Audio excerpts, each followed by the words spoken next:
महाराज मैंने दृश्य देखा संसार में। दृश्य क्या देखा? सारे संसार में मनुष्य खाने पीने में लगा है, कोई भगवान का भजन करने के लिए तैयार नहीं है। तरुड़ी प्रभुता गेहे शाल को बुद्धि दाय का। अगर घर में किसी की चलती है तो घर में कोई मां बाप की बात नहीं मानता है। अगर घर में सलाह ली जाती है तो साले साहब की। घर में अगर सलाह ली जाती तो किसकी? साले साहब की। और हमारे ब्रज में एक कहावत है, दीवार बिगाड़े आरो और घर बिगाड़े सारो।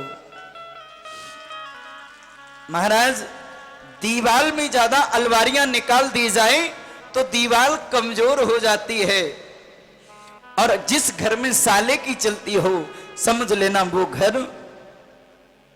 ये प्रमाण है।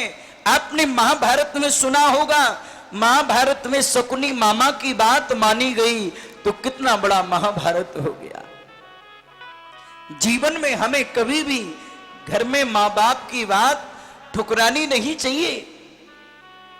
घर में क्या होता है, बहू की चलती है और बेटा मां बाप की बात नहीं मानता है।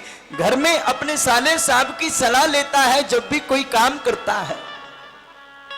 अच्छा देखो, मैं ये नहीं कहता हूं कि साले की बात मत मानो, पत्नी की बात मत मानो। मेरा उद्देश्य है पत्नी की बात मानो, साले साहब से सलाह लो, पर मां बाप की भी बात ठुकराओ मत। मैं ये चाहता हूं।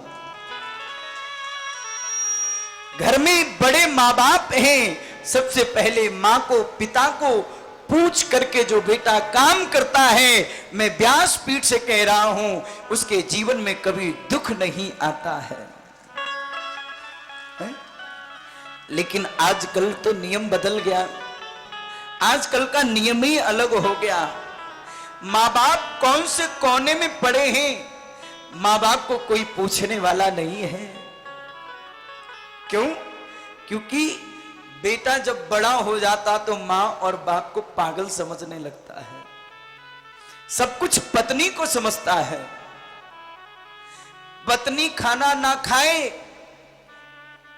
तो जबरदस्ती मना के खिलाता है, मनोहार करता है। और अगर मां खाना ना खाए तो कोई फर्क नहीं पड़ता, पूछता तक नहीं है। मैं ये बात आपको इसलिए कह रहा हूं, संदेश देने के लिए। मैं ये नहीं कहता हूं कि पत्नी का मनोहार मत करो, पत्नी का सम्मान मत करो। मैं कहता हूं जो पति पत्नी का सम्मान करते हैं वो बहुत बड़े देवता होते हैं। लेकिन पत्नी के साथ साथ में जितना पत्नी को मानते हो उससे 1 गुना ज्यादा माता और पिता को मानो, तब तुम्हारा धर्म सही होगा।